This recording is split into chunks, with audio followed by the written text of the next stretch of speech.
Hey, whoa there, whoa. Before you move forward, Leaky Lou here, doing my civic duty and reminding you that if you missed the introduction and character bios, you missed important plot points and might help contextualize what you're watching in this video. You just might find that you care more about the tournament if you know who you're rooting for. If you're interested, hit pause, go watch those videos, and then come back. Don't worry, I'll be waiting for you.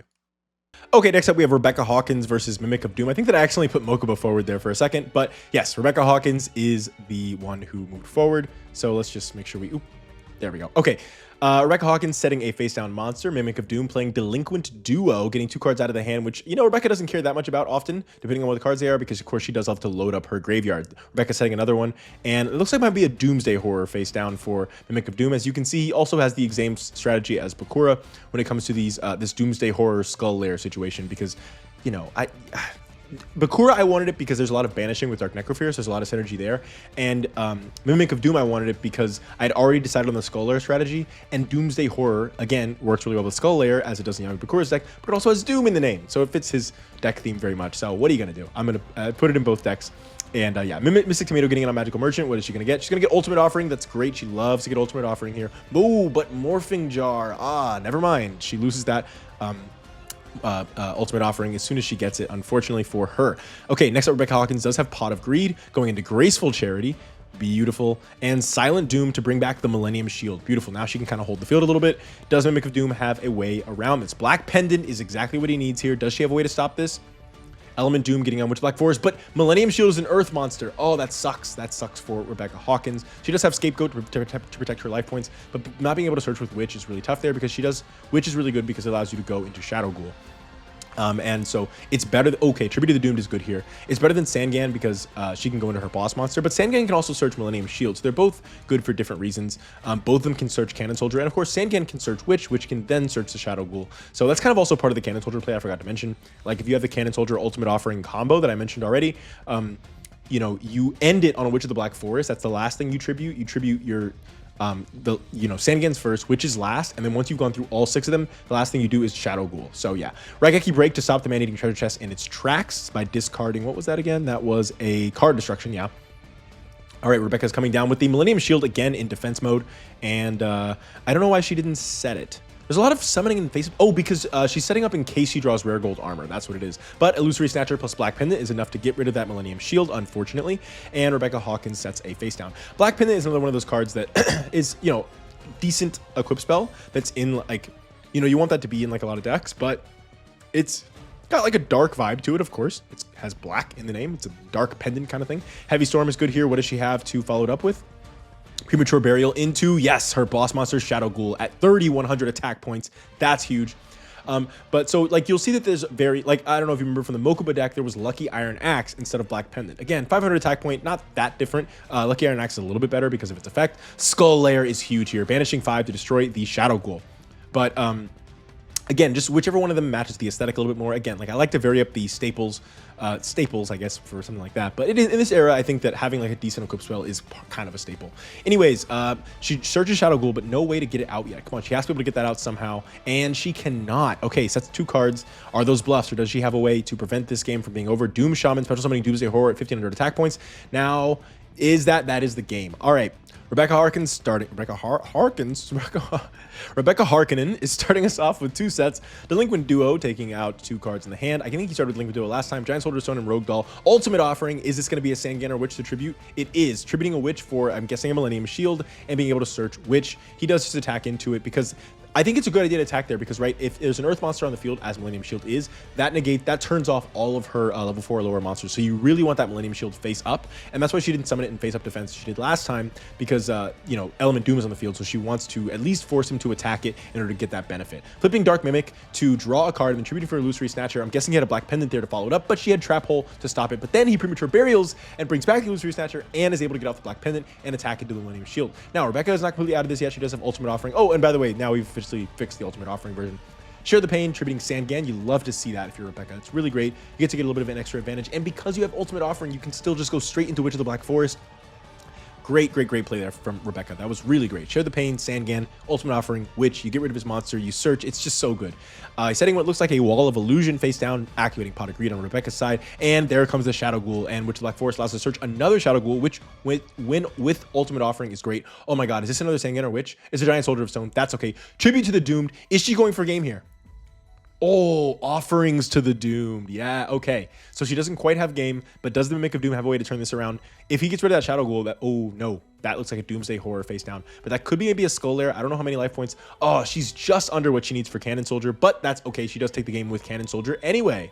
All right, Mimic of Doom starting us off in game 3. We have a Dark Mimic. No, that's a Giant Germ face down and a set card. And then Rebecca's going to follow his play up with 2 sets of her own. Man-Eating Treasure Chest coming down and attacking to the face down. I think I might have flipped Giant Germ there.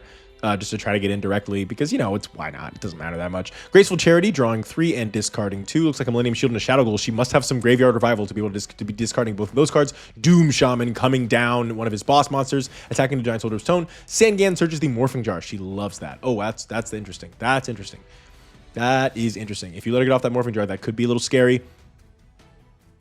Setting 3, because he's playing around Morphing Jar, Doom Shaman, special summoning Wall of Illusion from the hand to once again play around Morphing Jar, and then attacking into the Morphing Jar, and then Doom Shaman getting in directly. So Rebecca's down on life points here, but she does have a full new hand to do stuff, and Man-Eating Treasure Chest getting banished from Allure of Darkness. All right, Heavy Storm is interesting here. Okay, she must have a play, because she sent a lot of her own... Oh. Is it another Morphing Jar, maybe? No, it is not. That was an interesting Heavy Storm play. Oh, no. Mimic of Doom is getting... Whoa. Okay, going for game here. What is it? It's a Sangan. That's it. That's the game. That is the game. Mimic of Doom taking game 3 from Rebecca Hawkins and knocking her into the loser's bracket. Next up, we have Pegasus versus Takaido. All right, we got Pegasus starting us off here with the Millennium Eye. Gonna let him keep that hand of all monsters. Oh, wow. Yeah, let him keep that. That Mind Scan is going fine for you, Pegasus. Allure of Darkness, drawing 2 and banishing the Jungler Illusionist, and then summoning another one. Abaki's gonna do 500 damage to both of them, but that doesn't really matter that much. All right, what do you have? Takaido. Okay, setting 2 cards as well. Takaido coming down with what looks like a Rigorous Reaver and a set card. Gonna have that Rigorous Reaver. Probably just try to discard 2 cards from the hand and then weaken that Jungler Ghoul Illusionist. So hopefully go into something next turn that can get over it. But Pegasus has some pretty decent spell and trap support. So that might not work out. Molten Zombie getting in on it. And okay, it does work out just fine. And now back to Pegasus. What do you have? Nothing. Sangan switching to defense mode. And now we can try to push this advantage. Flame Ruler getting over Sangan, and Sangan searching for Morphing Jar. Love to see that if you're Pegasus, and then Molten Zombie into the life points, directly into the face. I don't know why it's so hard for me to say life points.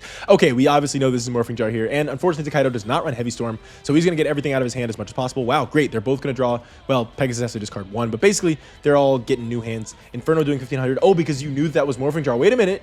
Is this game? Oh my god, Sid Takaido taking down Yami Pegasus. Okay. All right, if Sid Takaido is able to take down Yami Pegasus here, this will be a major upset. Let's see what that Millennium Eye was. I think that he's going to let him keep that hand. I don't know. I could see it going either way on that. A lot of it depends on what your hand is if you're Pegasus. Yeah, Mrs. Tomato going into Sangan.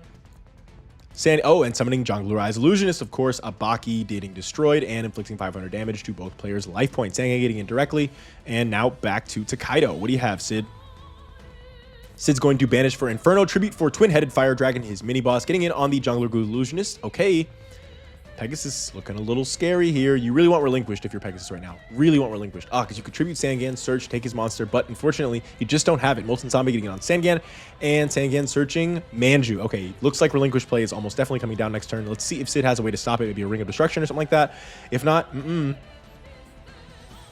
Manju, of course, is weakened by Yami, the field spell skill card that Pegasus has, unfortunately. Okay, yes, Relinquish does take Twin-Headed Fire Dragon.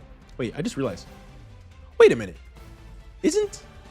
No, never mind. That doesn't make sense. Never mind. Ignore what I was going to say. Nightmare Steel Cage coming down, and yeah, Twin-Headed Fire Dragon, Twin-Headed Thunder Dragon. I was going to make that connection. Because I think that Zygor had Twin-Headed Thunder Dragon in the anime. And oh, this is good if you're Pegasus here. Yeah, Heavy Storm the Nightmare Steel Cage away, take his monster. I was thinking that Sid Takaido's monster was Twin-Headed Fire Dragon, and that they had Twin-Headed Thunder and Twin-Headed Fire in the anime, but no. Sid Takaido's monster was Firewing Pegasus, so it's different. Anyway, Tsukuyomi flip. Oh god, okay. Yes, that's right, folks. I have stolen quite a few GOAT format staples for Pegasus's deck to definitely, I love the idea of him being like the strongest. Obviously, he's the creator of card games, and so I love just the idea of, obviously, GOAT format was the best way in old Yu-Gi-Oh! To play the game. There was the best decks, and there are a lot of GOAT format strategies that are in his deck that support Relinquished and Thousand Eyes Restrict specifically. One of them is Tsukuyomi. If he's able to get the Tsukuyomi out with a Relinquished or a Thousand Eyes Restrict, you are in trouble. And there are more of these GOAT format ideas in Pegasus's deck, and so it just really works to me as the creator of card games that he understands the game well enough, and he is using those like meta strategies that we saw in real life. So I love that, and that is going to allow him to take the game. All right, we have Pegasus starting us off with Millennium Eye, and well, not starting us off, you know, he's going to let him keep the hand again. He's letting him keep all these hands. Takaido's going first, but Pegasus gets Millennium Eye before the first turn, of course. So Rogue Doll getting into UFO Turtle, floating into Little Chimera. You like to see that if you're Takaido, because now you can get over that Rogue Doll relatively easily with something like a Flame Ruler. Flame Ruler getting in on the Rogue Doll. We still haven't seen Takaido's boss monster, actually, the Flame Ogre. So I'm hoping that comes down at some point. It's a pretty cool card. It's not great, but, you know, getting the draw.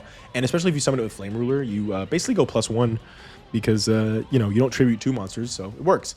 And Flame Ruler is a decent stat line for this early on. So yeah, Flame Ruler getting into Mystic Tomato, Flame Ruler getting into Mystic Tomato. And what is Pegasus going to end this on? A Witch of the Black Forest. Okay, interesting. A lot of even just this Mystic Tomato into Witch or Sangan is very much like an early Yu-Gi-Oh meta play. And so him being able to do, oh my god, the triple Flame Ruler coming down. Witch of the Black Forest searching for Manju of the 10,000 Hands. Sangan searching for Tsukuyomi. There's about to be some interesting plays happening here. Now, I think that Pegasus saw this Dust Tornado in his hand. So we'll see how he plays around that with Relinquished if he's able to. Heavy Storm, that's how he plays around it. There it is. Polymerization coming down. It is the Thousand Eyes Restrict. That's why he searched Tsukuyomi, because this is especially strong with Thousand Eyes Restrict. Oh, wow. Oh, wow. If Pegasus is able to get Thousand Eyes Restrict and Tsukuyomi, you are in trouble. That strategy is just so good. Flip it down, flip it back up, take a monster, and well, you know, it can't attack because it took a face down monster, but still, he can kind of do that every turn. And there are some really interesting ways. Oh, Flame Ogre is coming down and gets him an extra draw. I was hoping we saw it, and there we did. I don't know why he must have had really no, oh my god, what a horrible play. He must have had no options at all, and was hoping that extra draw would do something for him, because wow, yeah, now you just get to take the Flame Ogre and attack directly. That's pretty crusty. Rigorous Reaver is okay. I wonder how it works with the 500 attack. I'm not sure how that works, actually. Okay, so Thousand Eyes Restrict Tsukuyomi is a little bit weakened by the fact that only Thousand Eyes Restrict can attack. But there is, like I was saying, there are like interesting ways that you can play around that by keeping Thousand Eyes Restrict face down at certain times when you want to do certain things. And so it just revolves around playing it really, really smart and strategically. And I'm interested to see how the players do it. Hopefully we'll get to see a lot of different iterations of how that combo can work. Here's a perfect example. You keep it face down here and you just go in on all of his monsters and you kind of equalize the field again and do a little bit of damage. Grave of Rekindling coming down for UFO Turtle and Witch of the Black Forest. Interesting.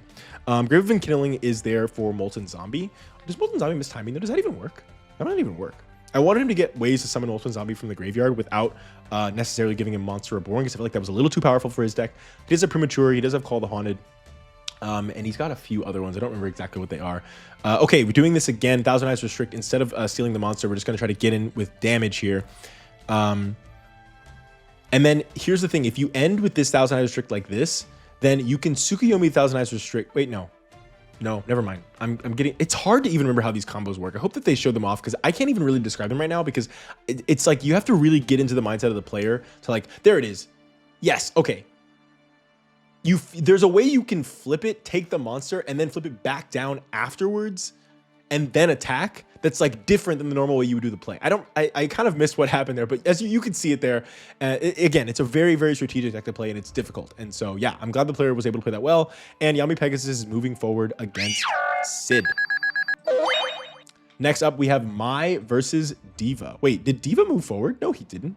No, he didn't. My bad. Hold on. I must apologize for that. Next up, we have Mai versus Mr. Crocketts. All right, this is going to be an important test for Mai to see if she's able to take down a lesser villain.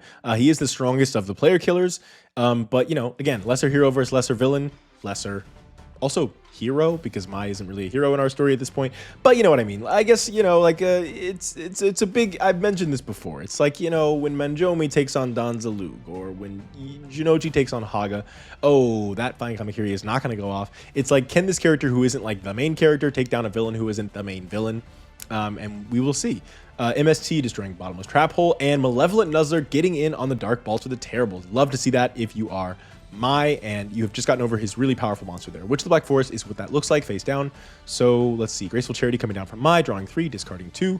Harpy Lady plus Elegant Egotist. She goes Harpy Lady 1, Harpy Lady 2. And is Harpy Lady 2 the one that negates flip effects? It is, but yeah. Witch of the Black Forest, obviously not a flip effect. What did she search there? Frontier. Oh, he searched Frontier Wiseman. Okay, he might be able to get Dark Balter out again.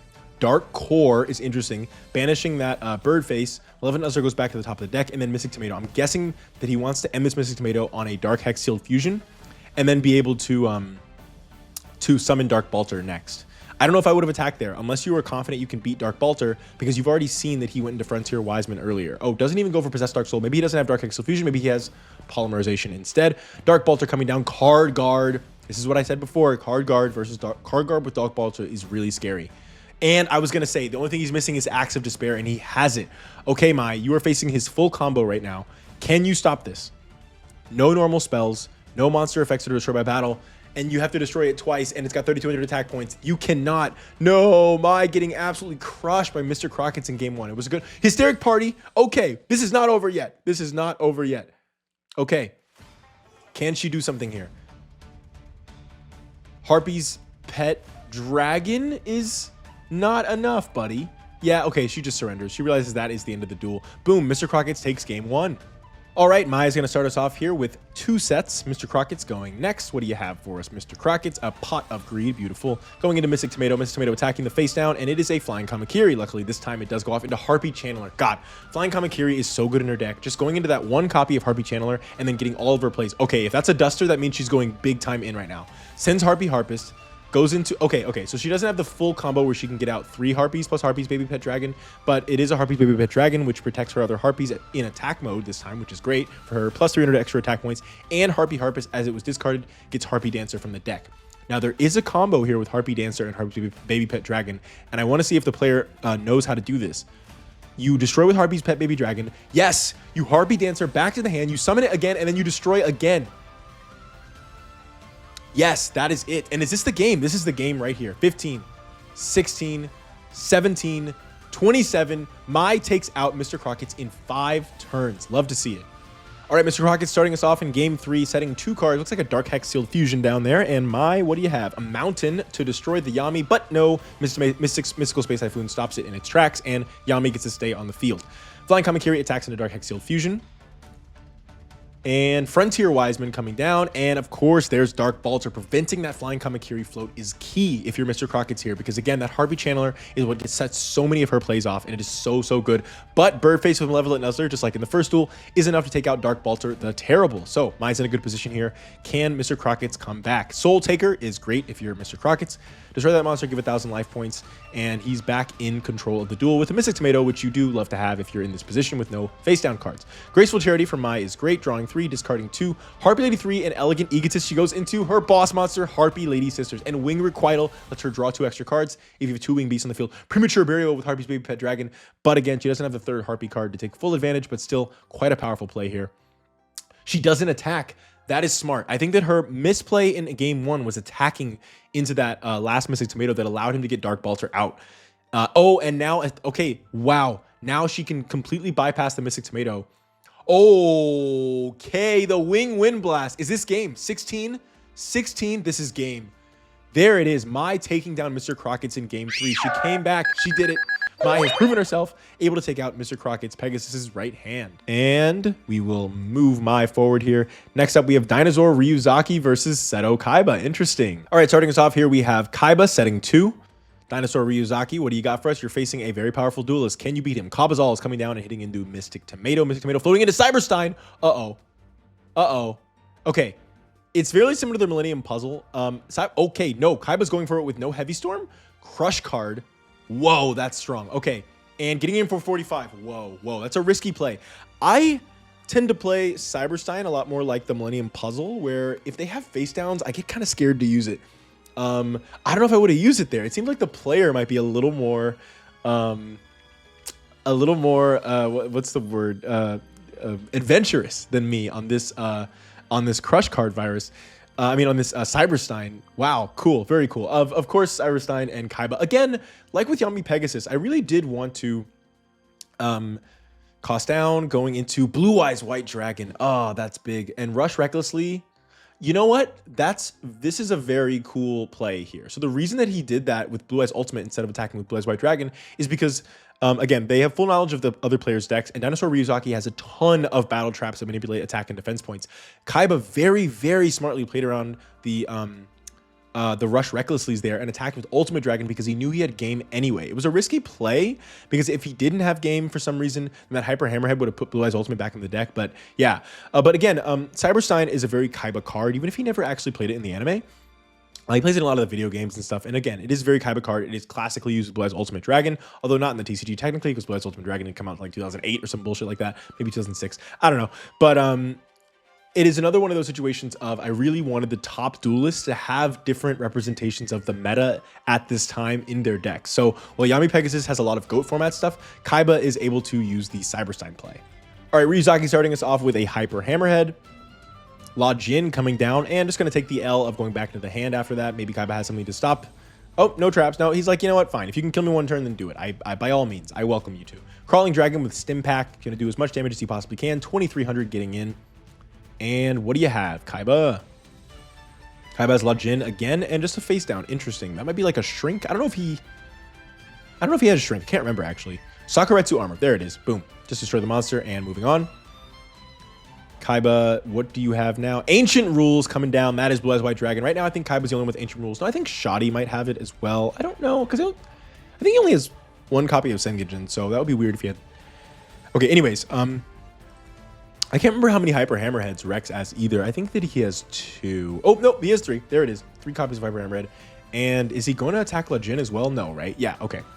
I kind of support that play. Yeah, because if he would have had like another La Jin, enemy controller, left, right, A, B, destroy Hyper Hammerhead. Can he get, okay. Oh, and was that cost down? I think that was happened so fast. Oh, no, he tributed it. Right, it wasn't the destroy effect. It was the tribute effect. God, that card is so powerful. The anime version, of course.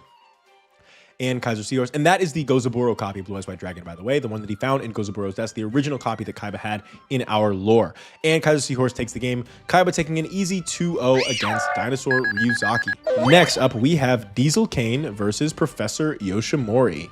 All right, starting us off here, we have Diesel Kane summoning a Senju. Only 1,000, not 10,000. Yes. Searching for Zero the Man and setting a face-down card. Yoshimori is going to summon Giant Rat, crashing into the Senju and going into another Giant Rat. Man, it seems like every time Senju is played in this tournament, it gets crashed into immediately, and Yoshimori sets 2 cards. Diesel Kane summoning Dark Effigy to get over the Giant Rat, getting over the Giant Rat easily. Giant Rat floating into Goggle Golem. This card is good, I'm telling you. Okay, Smashing Ground, but Book of Moon stops it. Okay, nice, nice. He knows that Goggle Golem's going to get to 2,100 next turn, so he tries to stop it, but yeah. Oh, he doesn't care. No, he goes into it for Brain Golem instead. And what does things affect again? It does. Oh, against light monsters. I thought it was against dark monsters. No. Fissure. Okay, he had Fissure and Smashing Ground. That's pretty big for Diesel. Lancer Archfiend, similar to... who was that? That was... Mr. Crocketts, who has this to power up Dark Bolter.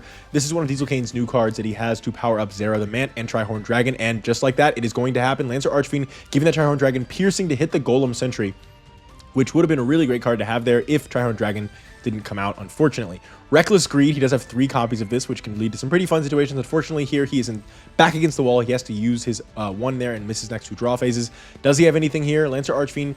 Uh-oh, it's not looking good, buddy. And there it is. Diesel takes game 1 quite easily from Professor Yoshimori. All right, Yoshimori starting us off with a Giant Rat. Diesel Kane, what do you have? Lancer Archfiend again coming down and get a little bit of piercing damage in there. Just a little bit of chip damage. Giant Rat floating into the Goggle Golem, of course. Why wouldn't you? And then setting 2 cards face down. Goggle Golem summoning itself as it does and attacking. And there's a Sakuretsu armor coming down from Diesel Kane. And that's it. No face downs. Just kind of says, okay, you can attack me next turn, but hopefully we'll come back with a vengeance the turn after. Miss Tomato and Lancer Archfiend getting in directly. And what do you have, Professor Yoshimori? You got to have something here. Man with Wajat. Looking at that face down, it is a Dark Bribe, which, does he play it? He does not. Black Pendant can get over the Lancer Archfiend. He might have a plan there, or he might just, you know, not care about the Black Pendant. Who knows? Miss Tomato going into defense mode and setting a face down monster. Just playing a little bit of defense.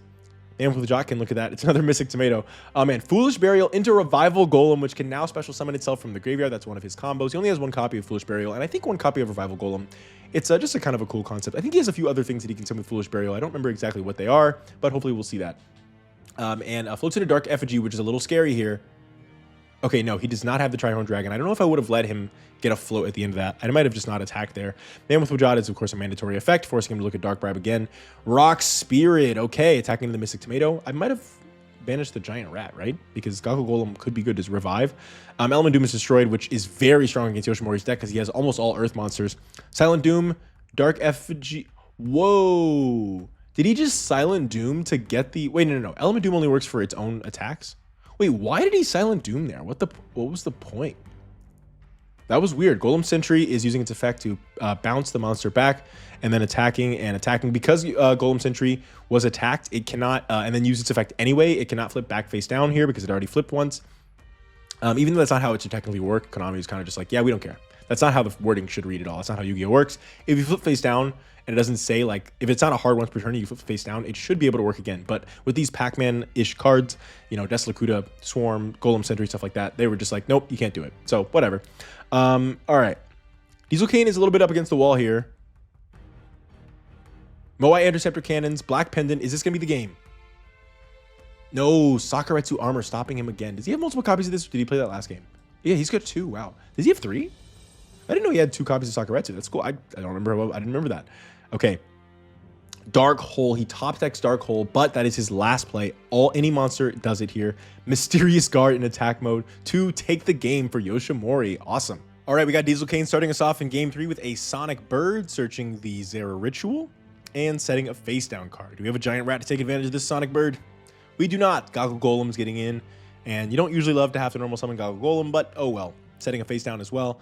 And Lancer Archfiend coming down. Beautiful, getting over the Gakko Golem. Me, I'm going to have a little bit of yerba mate, a little bit of yerb. And setting what looks like a Moai Interceptor Cannon. Sorry, Lancer Archfiend. That guy has too big of a butt for you. I have to get back in the gym. A little more squats. Brain Golem getting in. Sakuretsu Armor stopping it in its tracks, unfortunately. All right, Diesel Kane drawing and just getting in directly. He can't push his advantage at all. Wow, no Zero the Man, no nothing. Okay, wow, what is that hand? What is his hand? Looks like a Revival Golem face down for Professor Yoshimori. Pot of Greed, drawing 2, summoning Senju of the 1,000 Hands, searching for Zero the Man. Finally, we get a Zero Ritual out.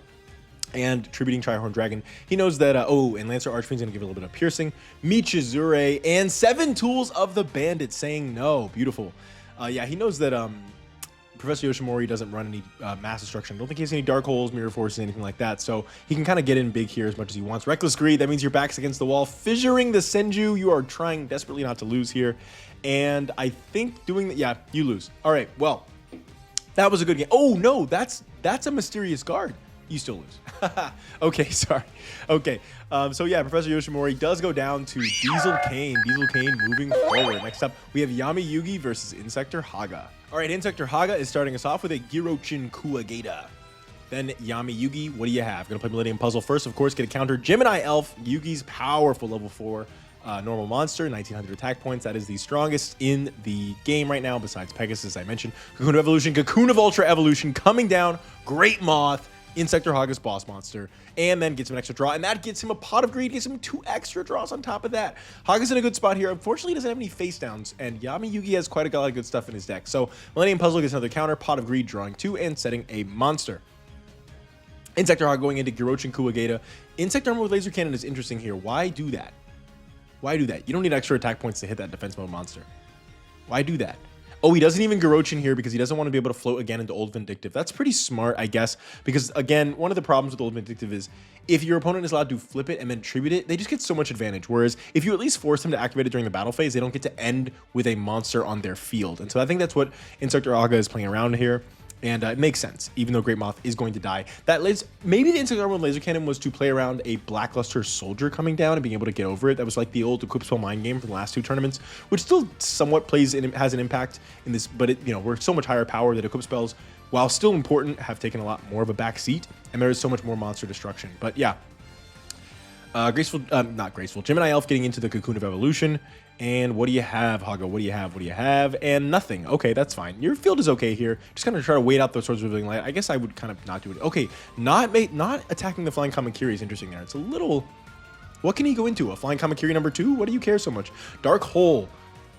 Uh-oh. Manju. Advanced Ritual Art into BLS by sending Gemini Elf and the other Magic Swordsman. United we stand. Anzu's gift to him. That's not the game yet, but man, that is 6,000 damage in one turn from Yugi's strongest monster in his deck, even if it isn't his ace monster, which, by the way, have we seen? Oh, monster replaced. Then we get to see one of Yami Yugi's anime cards here from Duelist Kingdom. It is, it can activate as a trap card. Basically, that just means it's a quick play spell. But yes, target monster you control, return it to the hand, and special summon one other monster in your hand with the highest attack in the same position as the monster you returned. So playing that in response to Snatch Steal is so fun, and there's a lot of other interactions that hopefully I'm hoping we get to see with this card and some of the other decks in the tournament, because it is really cool. And then Monster Recovery, Monster Replace and Monster Recovery are two just insane cards that Yami Yugi plays in Duelist Kingdom that I really wanted to give him in this tournament. This card is shuffle all monsters you control in your entire hand of the deck and draw 5 cards. Notably, it doesn't make you shuffle your spells and traps, so you can get insane advantage with this. It's kind of like an early version of like Card of Sanctity, which, yes, we will be seeing Card of Sanctity in Zero Chronicles, the anime version. Yes, we will. The decks are going to get powerful, okay? So anyway, it's kind of an early version of that, just kind of letting him just do whatever the hell he wants. And then Brain Control, pre-errata, is going to go ahead and end the duel. All right, going into game 2 here, Haga is starting us off with a Pot of Greed and setting Flying Kamakiri and a face down. Yami Yugi going to play Millennium Puzzle, as always. Burning Land to make that defense monster really weak. And yeah, Flying Kamakiri. This is the anime version of Burning Land, by the way.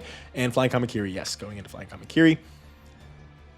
Flying Kamakiri number 2 coming down. Flying Kamakiri hitting the Witch of the Black Forest and allowing him to search for Manju of the 1,000 Hands. 10,000. Ugh, I always switch him and send you up. It's so racist of me. Whoa, 1,000, 10,000. They're so different. Those numbers are so widely, vastly different, but I keep getting them to the two of them mixed up. It's just really messed up, you know? Messed up in the head. What am I doing? I'm getting a little delirious. These tournaments go on for a while. Empress Man is getting in directly, and Haga's in a decent position here. He's got twice as many life points as his opponent. Unfortunately, life points don't matter much, especially when that BLS is coming down. Show us the Parasite Worm, Haga. Show us the Parasite Worm. There it is, Parasite Worm. Yes, 3,000 damage to Yugi's face, and Dust Tornado will take out his trap card at the end phase. It's a Mirror Force. Oh my god. There it is. Haga takes game 1. There it is. Wow. I mean, no, game 2. Sorry. Yami Yugi and Haga. Haga does take him to game 3. I told you, Haga is strong. He is powerful. Alrighty, we got Yami Yugi starting us off here with the Millennium Puzzle, Manchu of the 10,000 Hands, getting the Advanced Ritual Art, Pot of Greed coming down, drawing 2, Swords of Revealing Light coming down as it does, and now we are back to Haga, who sets a Howling Insect face down and passes turn. Okay, Millennium Puzzle getting another counter, Burning Land again to make his monster so weak, and Advanced Ritual Art comes down, which is a little risky because Haga does have 3 copies of Man-Eater Bug. Oh my god, this is so, oh no, this is playing around Man-Eater Bug because now you have 2 monsters, neither of which... if he destroys one, you can always just keep the other one. So that I think that was actually a way to play around Man-Eater Bug by doing that. So we'll see how that ends up working out for Yugi here. Haga setting a face down. It looks like another Flying Kamakiri. He has the same stat line there, and he's not in a great place here. Not now. Millennium Puzzle has all 3 counters, and Gemini Elf coming down. Oof. That's going to flow into another Flying Kamakiri, which is going to start taking some damage here, but. And you see, this is like another thing about this Burning Land card is it allows you to more safely attack your face-down monsters with your weaker Snatch Steal. Haga is doing exactly what he did to Yugi in the anime, Snatch Stealing, baby. Unfortunately, because Swords is gone, this is now weaker than BLS. Oh, wait, he's going to Brain Control it back? Why Brain Control it back? Oh, no, because you have Game. That's why. That's why. If you didn't have Game, could you have tributed it? Yes, you could have with Dark Magician. Very cool. All right, Yugi is going to take game 3 from Haga and move forward in the tournament. Next up, we have Prana Taker versus Yami Bakura. Oh my god. The Millennium Scales versus the Millennium Ring. All right, Yami Bakura, no, Prana Taker, sorry, is starting us off. Wait, nope, this should be swapped. Yeah, there we go. Yami Bakura is starting us off with a, no, Prana Taker is starting us off with a double cost on. Okay, there we go. Pot of Greed, Opticlops coming down, boosted by the power of Dark, and attacking into double cost on, setting 2 cards. What do you have, Prana?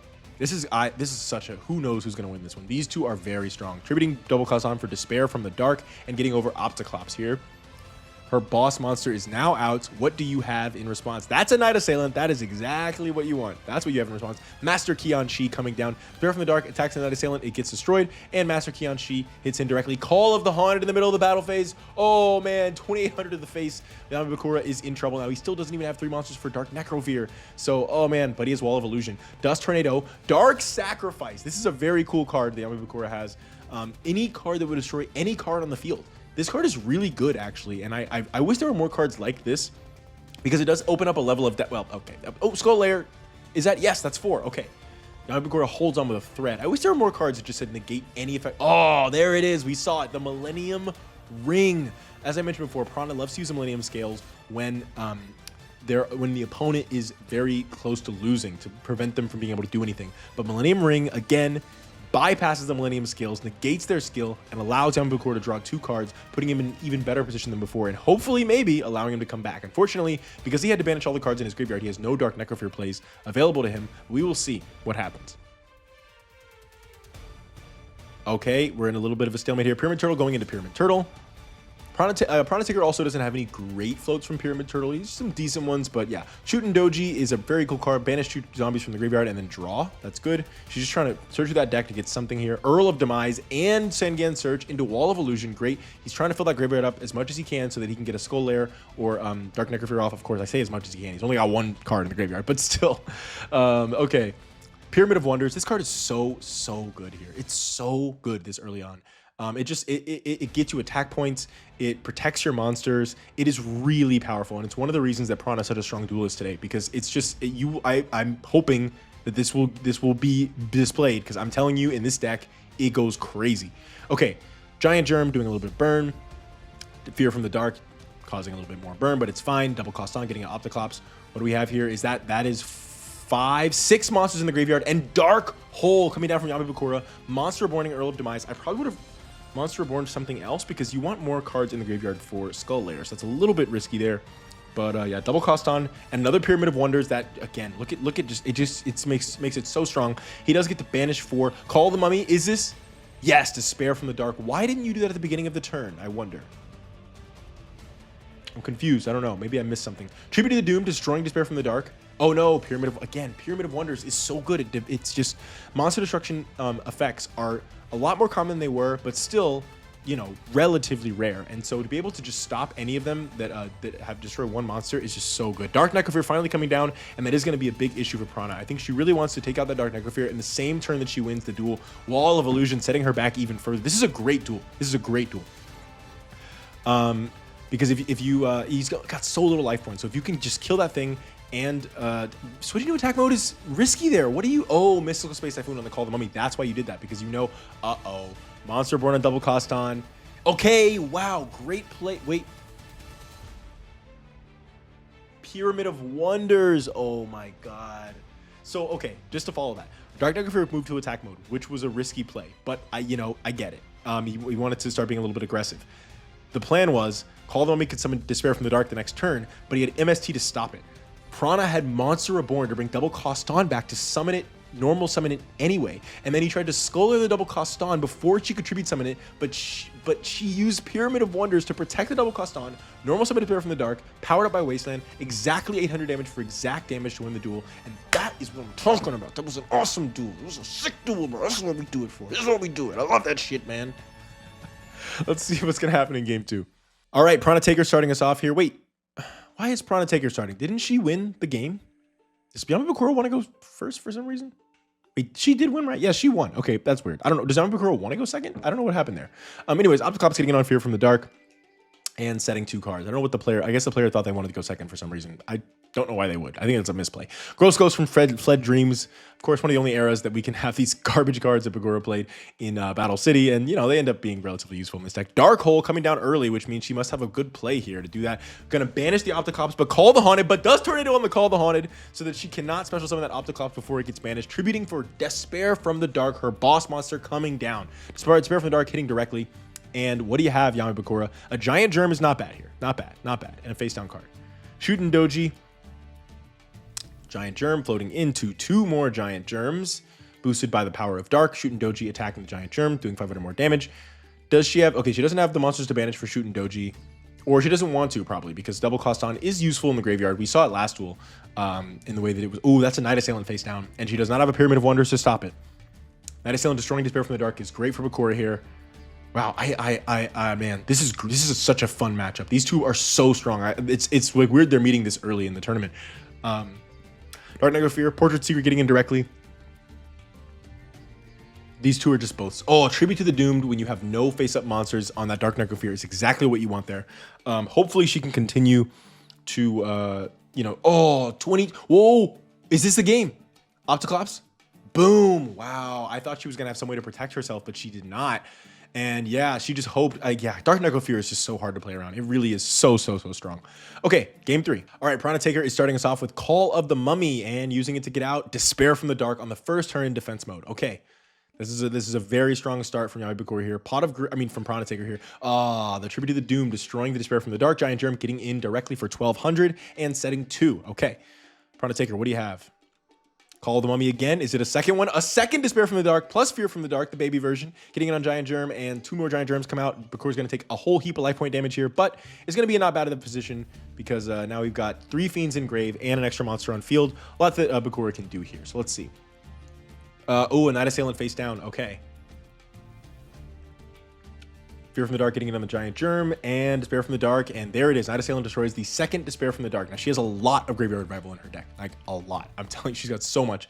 So she can bring that back in a lot of different ways. I'm sure Premature Burial bringing back Earl of Demise. Earl of Demise getting in on Fear from the Dark. And setting a Wall of Illusion face down. Bakura's in a great place here. Monster Reborn, there it is. Spare from the Dark coming back from the graveyard. And double cost on. Okay, Spare from the Dark's going to attack. Double cost on is going to run right into that Wall of Illusion, headbutting into the wall and going back into the hand. Okay. And Bakura's low on resources here. Sets a... I don't know what that is. I can't tell. Oh, an Opticlops. That's an Opticlops. Yes. Okay. And Prana Taker setting a card.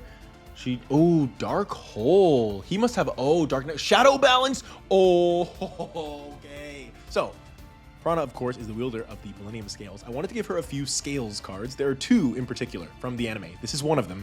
There's another one that we will hopefully see at some point in the tournament. Shadow Balance. This is a card that Pandora Arcana in the dub used. This card is really strong, and it works when you have no monsters on the field. Destroy monsters your opponent controls until you both have the same number of monsters, and it happens when your opponent summons a monster. So she had this for Dark Necrosphere, which is perfect because she has no monsters on field, so its effect wasn't going to go off. Again, Yami Bakura has Dark Sacrifice. This card is crazy. Again, I love this effect that can negate any effect that would destroy any card on the field. Not monster, not spell or trap, both. Any card on the field. I want more of these. This really is, it allows, I can't explain it, but in deck building, this is like the perfect, this is exactly what I want for more of the character decks. Print more of these, Konami, that support things other than dark monsters, please, because this is perfect. Anyways, what a great counter there from Bakura. That's so strong that might just take the game for him. That's so strong. Oh my god. Dark Hole, never mind. But she can't summon this turn. Does she have another? What does he have? Call of the Haunted. Red Ghost Moon. Oh my god, that's a Camula card from the anime that lets you, in the battle phase, discard a zombie monster and you gain life points equal to the attack of their opponent's monster. And Tribute to the Doom. Magic Drain. This game is crazy. This game is crazy. But now Prana has enough life points to survive a Dark Necrosphere, unless he has like an Opticlops. Exactly Opticlops. No. 50 life points. Oh. Prana, what do you have? You've already used Dark Hole. This has got to be game. There's no way that that's anything. That could be a Pyramided Turtle, which could let you survive another turn. God, Yami Bakura is so strong. Dark Necrosphere is so hard to play around. She freaking top deck Pyramid Turtle. That's so good. Shuten Doji, that will give her an extra draw. She's really trying to mine that deck to get anything she can to come back in this game. This game is so cool. Banish 2, draw 1. Wasteland, not great. That's the game. Oh, wow. What an amazing match. Oh my god, she drew Premature Burial and she didn't have enough life points to use it. That is amazing. What an amazing game. Yami Bakura knocking Prana Taker into the loser's bracket. Wow, that is what we do it for, folks. All right, next up we have Bandit Keith versus Anzu Mizaki. 2 very strong 4-star duelists. All right, Anzu is starting us off. And I know that Anzu is a lot worse in the anime, right? She's kind of a horrible duelist in the anime, but you know, that's typical like anime bullshit, like how the women characters are treated. Yu-Gi-Oh! Has the worst female characters in almost any anime. Oh, that might not be true. I don't really watch that much anime. I know Naruto was horrible to their female characters, so I don't know about all that. But oh my god, look at all this. I want Anzu to be strong. I think that Anzu should be on the level of Asuka, who should be on the level of Aki, who, by the way, let's be clear, don't get any development on their own. Aki does for a while. Season 1, Dark Sign, up through Dark Signer arc, Aki is very... My body is a shield! Huge. Okay, by the way, my body is a shield. Konami has just ruled. Apparently went back and forth for a while. I don't remember. I think I was watching an MBT video where they talked about this. I don't remember exactly, but apparently it can be activated in the middle of the damage step. Why? Who knows? There's nothing that really indicates that it should be able to. Doesn't affect attack and defense points. It's not a counter trap, but for some reason it can, and it stops the Cyber Jar that gets flipped. Wow. That's so. Anzu's deck here is really, it obviously is revolved around getting these giant Maha Vilo plays out with these extremely powerful equip spells, but it also has a lot of, Silent Doom in the Cyber Jar, maybe just to survive. God, that's horrible. It also has a lot of protection because she's always getting into these big monsters. My Body as a Shield is one of them, and hopefully we'll see some of the other ones. Dark Hole, Solemn Judgment, there it is. That was the other one I was thinking of. 7 tools of the Bandit. Oh my God, the Bandit gets away with it again. This is anybody's game, folks. Wow, and they have exactly the same amount of cards. Swords are Revealing Light. And also when you're low on resources, Anzu loves that because she has so much advantage in her deck. It's all about card advantage, and so you can get out a big monster and then protecting that big monster with spells and traps like My Body as a Shield and Solemn Judgment. That is Anzu's deck, and it's really good. So yeah, I mean, you know, Asuka and Aki also get completely disrespected as characters, but at least they're strong duelists, and I want Anzu to be strong, and I don't care that she's not in the anime. And Casual Cooper did a great job of this, and I completely agree with his approach. And yeah, the Anzu that I wanted to make for this series is a strong duelist, and I want to see how far she can go. Heavy Storm, Magic Deflector. Okay, that's just because it's gonna get destroyed, and she does have a lot of equip spells in her deck, so he's just like, hey, if you're gonna play an equip spell this turn, maybe don't. She got 2 Magician of Faiths face down. I'm thinking that she didn't want to flip them into attack mode because like a Barrel Dragon plus a 7 completed like takes it. So she was waiting until she had, is she off game here? What is this? United We Stand on Skelangel. Shine Palace. Oh my God, she has the game. There it is. Skelangel, 4,000 attack points. Skelangel is taking game 1 from Bandit Keith. All right, it's time for that all-important game 2. You know, no one ever thinks about that, huh? All-important game 2. Everyone's always saying all-important game 3. What about game 2? Game 2 deserves a little bit of love too. Special Type 8 stops the Shine Palace in its tracks. Again, this is a really fun duel because Anzu is really spell-based, and Bandit Keith has so much stoppage, has so much ability to stop spell cards. So Ring of Life on the Pendulum Machine, both of them gain 2,000 life points, and Bandit Keith setting 2 cards. Learning Elf coming down, Learning Elf attacking, and Mahavilo getting in directly as well, and okay. All right, Keith, show us something interesting. Megasonic Eye in attack mode, Metal Morph during the damage step. Okay, very cool, very cool. And Graceful Charity, love that if you're Anzu right now. And she discarded Wabaku and Collected Power. Decent cards. Time Machine to bring Megasonic Eye back. Even after Hoshiningen's debuff, it is just enough to survive the field and destroy that Hoshinigen before it causes a lot of problems. And is now stronger than Learning Elf. Wow. Okay, now she's got a Skelangel and a Learning Elf face down. You're not even, this is the thing. Your opponent plays a good play on you. Oh, well. Oh, my God. Solemn Judgment on the Barrel Dragon. Silent Doom to bring Barrel Dragon back, and then hopefully gets effect off to destroy that face down monster. It does not go off, but okay. Wow. These are great games, man. This is, I love this, man. Season 0 had a lot of garbage, which is fine. I'm happy with that. That's part of what it was. That's part of the charm. But now these decks are powerful, and these players are coming to play, man. These are gladiators, man. Cage matches, brother. Going at it. Every turn is a surprise. Dark Hole. My Body is a Shield. This is what I'm saying. This is Yu-Gi-Oh! Or sorry, I don't know what Yu-Gi-Oh! Is. This is Duel Monsters. Oh my God. And then the Cyber Jar resetting the entire duel. They're almost at tied life points. This is anybody's game still. This is anybody's game. How is this only turn 12? I feel like this is guys. Oh my God. And that's one of his extremely powerful spells that only Bandit Keith has. And that is, wait, why can't I? Oh, I can't look at his hand. I can look at, oh no, I guess, oh wait, you have to, oh yeah. Pillager. Let's take a look at Pillager. Oh, I think that they just, after Cyber Jar, it was still Pillager. Look at your opponent's hand. Guys, shut up, okay? Shut up. I put this in the deck. Just shut up, okay? This is a real card that he played in Duelist Kingdom.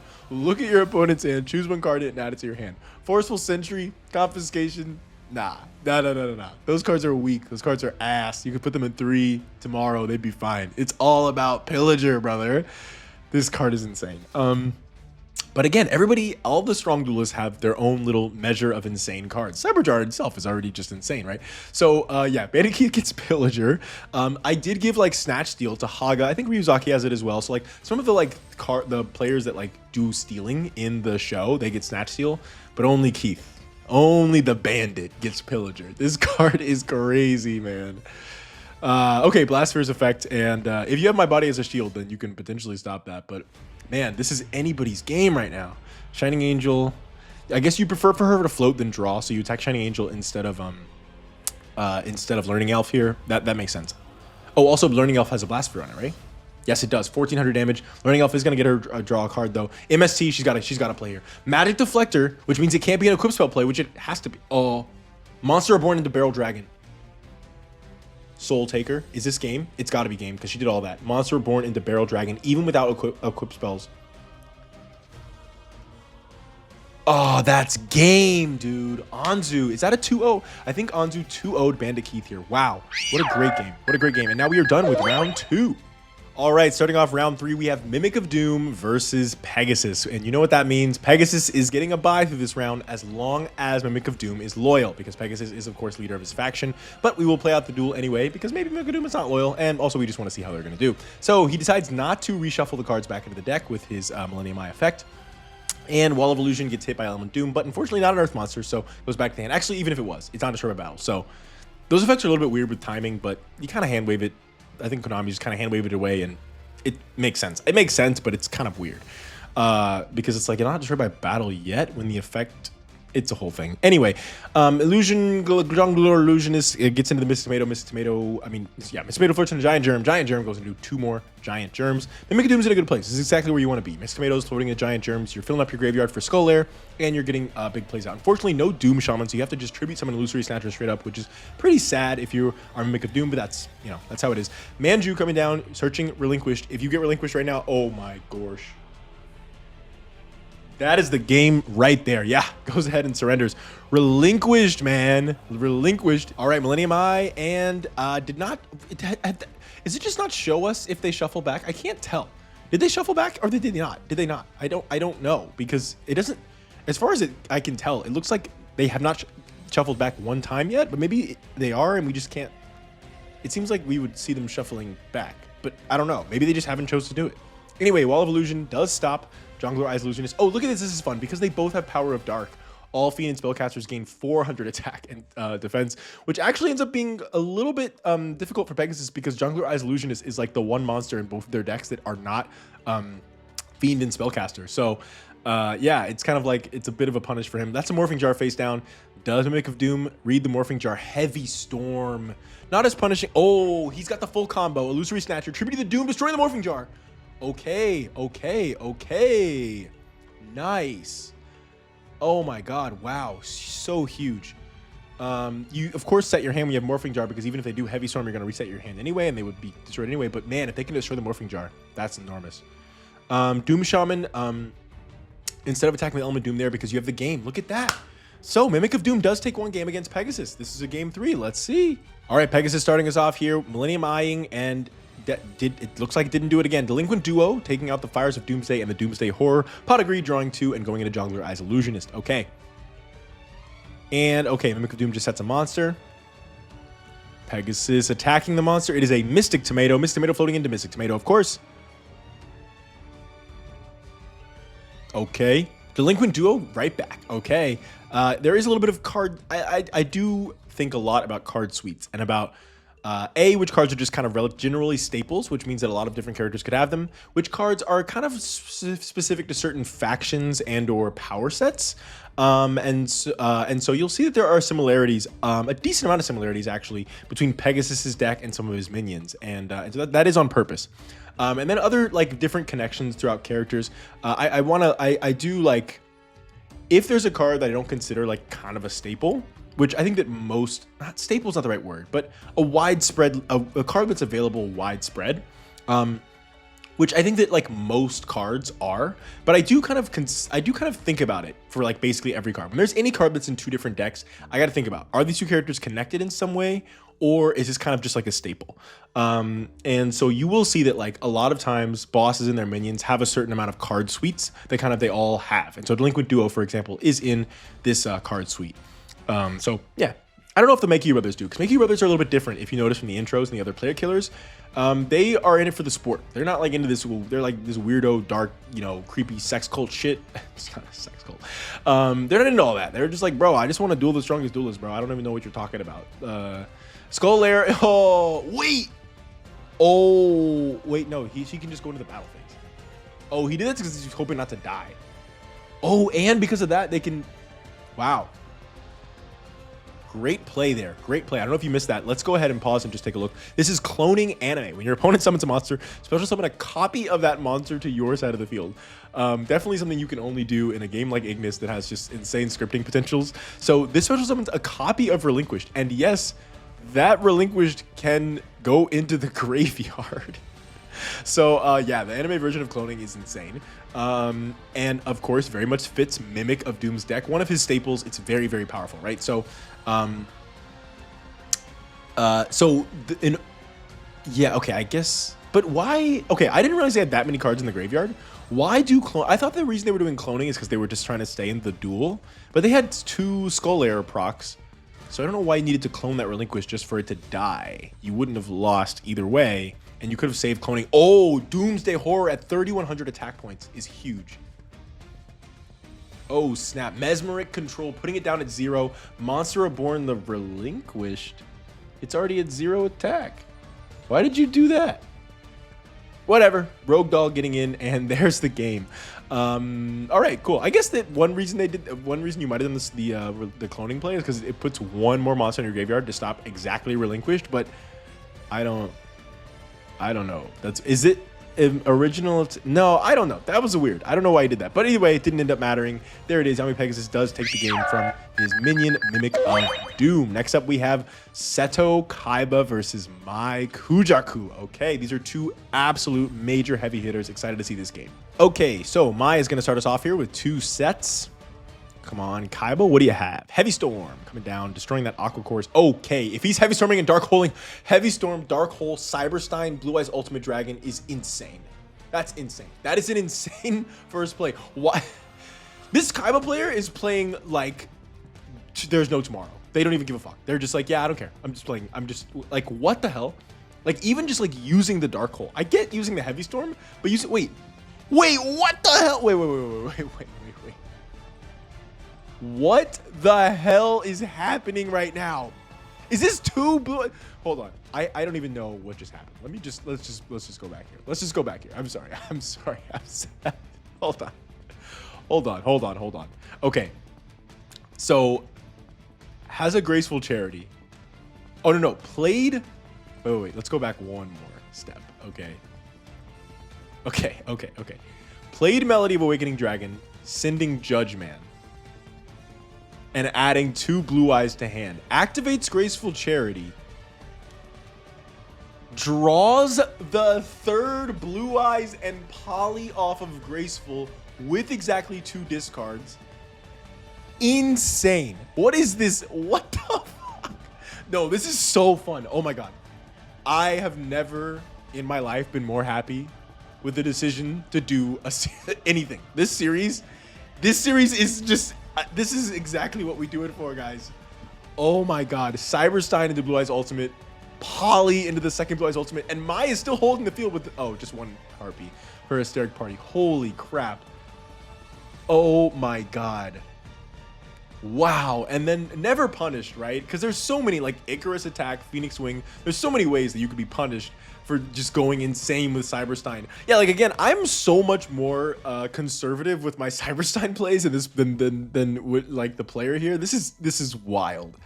I'm kind of loving it. I'm like, okay, when are you gonna get punished for doing insane shit like this? I love it though. I love it. Okay, La Jin gets into Flying Kamakiri, goes into Harpy Channeler. This is she's in her sweet spot. No, but enemy controller stops her. Up, left, down, right, A, boom. And MST to stop the other one. Oh man, that Duster was not great. She was gonna get everything she wanted there with Harpy Channeler going into all her combos and Harpy Feather Duster, and Kaiba just said no ma'am. Oh, come on, Mai. Come on. I kind of want Kaiba to win, but I would be happy if Mai won. But at the very least, if Kaiba does win, you know, ooh, MST, Malevolent Nuzzle. Okay, this is good. This is great. She can wipe his field. If Kaiba does win, I want Mai to at least show off her strength because she is so powerful, and I really want this to be a fun match. Although, I mean, how could it not be fun after what we've seen? Heavy Storm, Malevolent Nuzzle go back to the top of the deck because Birdface, right? That makes sense actually. And then Kaiser Seahorse stops Harpy Lady, which makes Birdface weaker, but again, she does have that Malevolent Nuzzler, so that's good. So even if he had been able to like wipe her field, for example, Malevolent Nuzzler would have been shuffled back into the deck because of Birdface's effect, unless it was destroyed by like a Dark Hole or something. Premature Burial into Kaiser Seahorse. Does he have it? Blue Eyes White Dragon coming down. Yes, sir. This is... Oh, wait. I think I might have said wrong previously. This is Arthur Hawkins' version. Did I say that last time? This is the Arthur Hawkins one. And then the other one is the Pegasus. Ah, God. I don't know. I'll have to we'll look at all three of them. Anyway, wow. Blue Eyes White Dragon is here. Blizzard Dragon hits Harpy Lady Sisters, and she is barely hanging on for dear life here. Oh, man. What a fun tournament this is. I'm having so much fun, guys. I'm loving this. Wait, Harpy Lady 3, is that the one that... Yeah, okay. She's kind of a little bit safe here. Unless he draws other good stuff, which, you know, it's Kaiba, so he might. He can't do Cyber Sign anymore, though. Chiefly. That is quite important right now. Okay, she's got one more turn of... Okay, yes, okay. She has one... No, wait! Oh, that was 2 turns. Ah, okay, exact damage. There it is. Blue Eyes White Dragon takes the game. And Kaiba 2-0s Mai, unfortunately. What are you going to do? Okay, next up we have Yami Yugi versus Diesel Kane. A little bit of a rematch, but Yami Yugi is a little bit stronger than he was before, Diesel. And he beat you last time, so not looking good for you, Diesel. We'll see. Alrighty, we got Yami Yugi starting us off.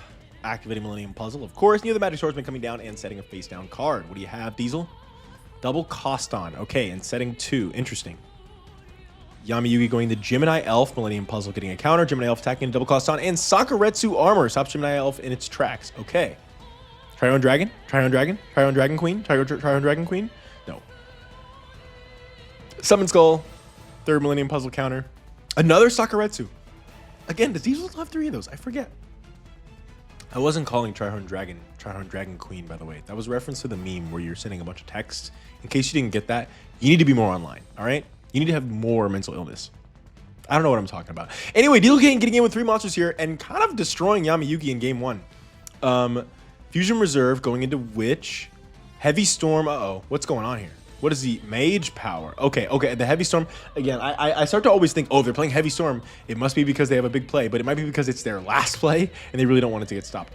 MSC on the face down instead of Mage Power means that Smashing Ground. And there it is. Diesel Kane's taking game 1. Okay, this is the 2nd time in a row Yami Yugi loses game 1. Okay, I'm interested in seeing a tournament if Yami Yugi loses. Like, Yami Yugi, come on. Like, you know, this is definitely possible. The Yami Yugi it's taken out here. Millennium Puzzle near the Magic Swordsman face down. He's the same play from last time. Okay, Diesel Kane dropping Sinju. That's just his... What else is new, Diesel? Like, get a new trick, brother. We've all seen it. We've seen it all before. They're the man getting in on near the Magic Swordsman, and Yami Yugi has nothing to stop it, and a face down card from Diesel Kane. Yami Yugi drawing Manju of the 10,000 Hands, and Advanced Ritual Art is... Oh, Fusion Reserve can search BLS because of Dragon Master Knight, which again, can only be summoned if you're playing against Kaiba, and you happen to steal their Blue Eyes Ultimate Dragon. You cannot use that with King of the Swamp in our series. Sakuretsu Armor stops the BLS. Whoa. It's getting real. It's getting kind of hazy. That's another reference to a meme. All right, guys. Memes. Learn your memes. Don't. Being online sucks. Go to the park, please. Gemini Elf attack directly. And okay, what do we have? Dark Hole really just equalized the game back then after the Sakuretsu destroyed the BLS, which was just a great play.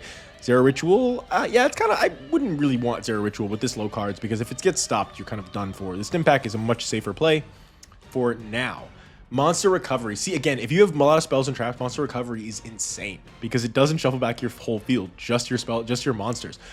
Monster Born, Brain Control. This has got to be game. United we stand. There it is. Anzu's gift to the team is coming in handy so much. There it is. By the way, those were that's a reference to the symbols of friendship. If you didn't get that, like on their hands. Sorry for hitting the mic. I don't know if you got that, but Yami Yugi takes game 2 quite easily. Yeah, there was back and forth. I won't say easily, but quickly we'll say. All right, Diesel Kane is starting us off here with a Senju of the 1,000 Hands, searching for Zera the Mant and setting a card. That is what, again, okay, Diesel, we get it. You're going to summon Senju and set a card. What else is new? See, Manju. Now that is sleep. New, cool, exciting. Senju. Oh, we get it. Senju. All you do is do fucking Senju, Diesel Kane. Get a new trick, brother. Sakuretsu armor. Summon Senju, set Saku. Okay, Diesel. We get it, bro. I gave him the cards. I don't know why I'm being so mean. It's not his fault. I made his deck. I'm getting a little delirious, as you can tell. I've been doing this for a few hours. I'm like, how does Casual Cooper do this, man? It's crazy. Anyway, Gemini Elf getting in on the Senju of 1,000 Hands and setting a face down card. Stimpak on the Mystic Tomato, attacking over the Gemini Elf Magic Cylinder. Yes, so there are now 2 characters we've seen in this tournament with Magic Cylinder. I believe they're the only 2 that have Magic Cylinder. That is Yami Yugi and Yami Pegasus. I think Magic Cylinder fits Pegasus's whole vibe of tricks and, you know, that kind of thing. I do not like every character having Magic Cylinder. I hate when duels come down to Magic Cylinder unless they're a character that deserves Magic Cylinder. Then it's like, okay, you know, this is part of your toolbox. But anyway, it's you know, no disrespect, of course, to the great Casual Cooper, and you know, it's just not how I want to run things. We got a different kind of show going on over here, all right? You know what I'm saying? Hate you know, it's like, well, you're playing against freaking the water duelists, but they just beat you with Magic Cylinder. You know, I love I get really into the, I don't know, the deck themes and stuff. It's big for me, as you can probably tell. I don't know what I'm saying. Zero the Man coming out, Monster Recovery again, giving him a whole new hand. Just insane. One thing that's pretty fun also with Millennium Puzzle is if you're really behind, there's nothing in your deck that can stop you, that can stop your opponent. You can actually Millennium Puzzle for Monster Recovery and hope that if you draw 5 new cards, that you can win that turn as well. So that is kind of a fun thing. But it is very much a last resort play because you're basically saying, well, let's just leave it up to, oh my God, there's no way. There's no way. Oh my God. The old Vindictive Apprentice Magician beatdown. United We Stand is crazy this early on. And Yami Yugi having one of those and a Mage Power is just really, really powerful. So Yami Yugi takes out Diesel Kane in a very exciting, relatively exciting game 3. Nothing's gonna compare to that Yami Bakura Prana Taker duel. Anyway, Yami Bakura versus Anzu Mazaki. Okay, these are heavy hitters, brother. These are real heavy hitters. Alrighty, Yami Bakura's Anzu's gonna start us off with a face down Skelangel, and Opticlops coming down on the Skelangel. Skelangel's gonna draw a card for Anzu. Man, I can really see this going either way. These 2 duelists are really strong. And if Anzu's able to stop Yami Bakura, then that will be big for her character. That's like a major level up for her. Like, that would be huge. So I'm interested to see how this goes. I suspect Yami Bakura is going to take this. I think Anzu's very strong, but Yami Bakura is a little bit stronger. I mean, and that is represented in their duelist levels. So yeah. Giant Germ, of course, floating into 2 more Germies. Jeremy. You ever have a friend named Jeremy when you were like 3 and you called him Jeremy? I did.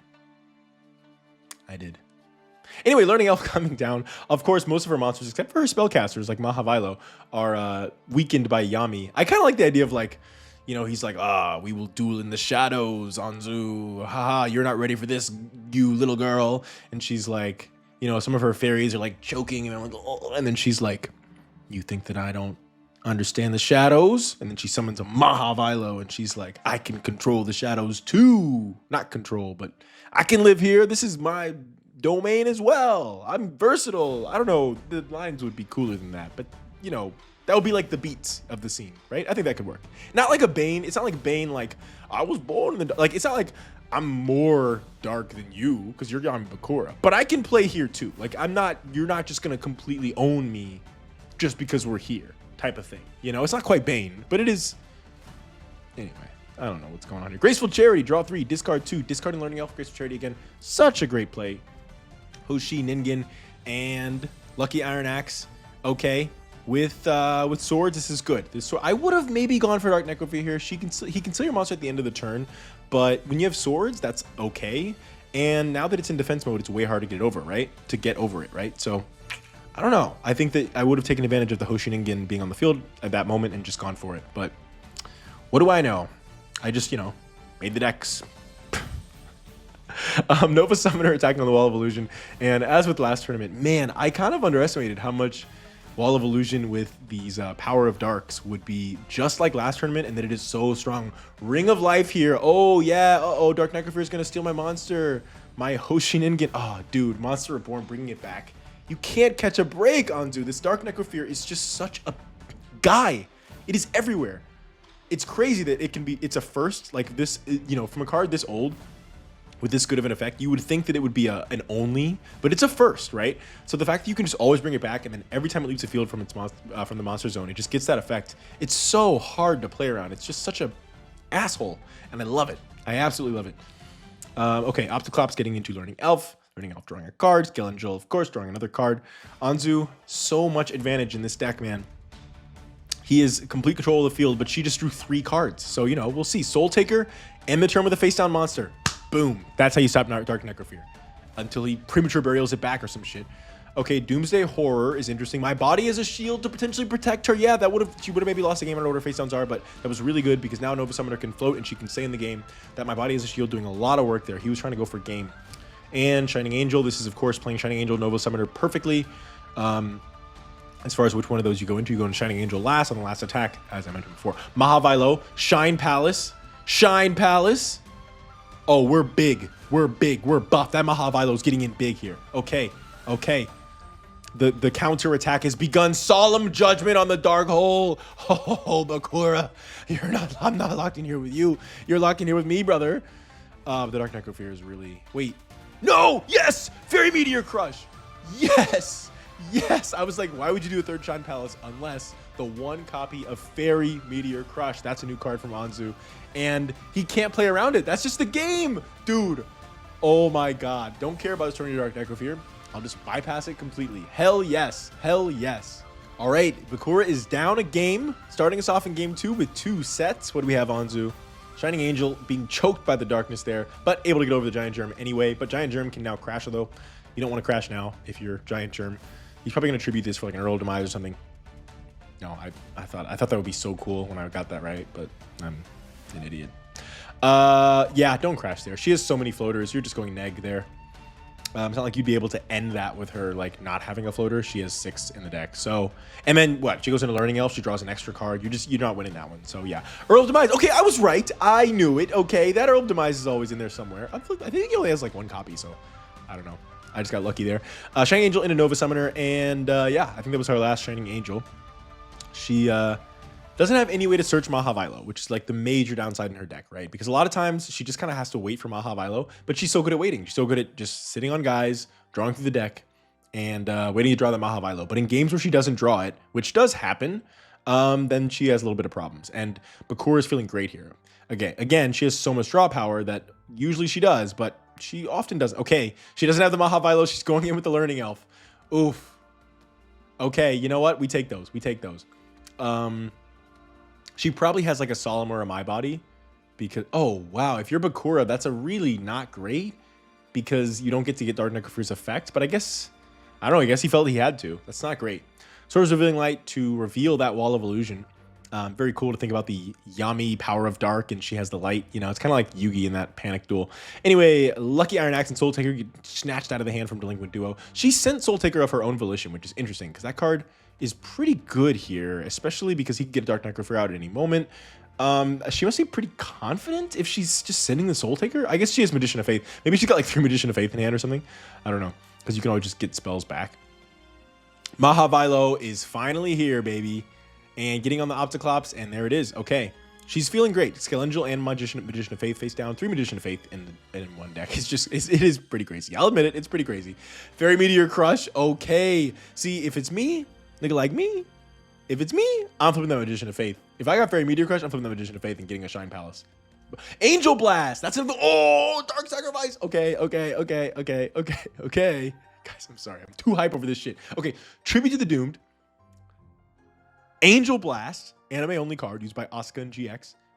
Dark Sacrifice, because Angel Blast does destroy the card that it and so Dark Sacrifice can be chained, a 3-card chain. And he also sent Night Assailant. Did he have Night Assailant in grave? He did not, but that's okay. Oh wow, that was awesome. And then Dark Necrofear comes down, Doomsday Horror, double Doomsday Horror at 2,300 attack points. Skelengel's gonna get her a draw. Magician of Faith is gonna get her, but Dark Necrofear takes the game. Does she have anything? That's the game. What a turn. What a turn.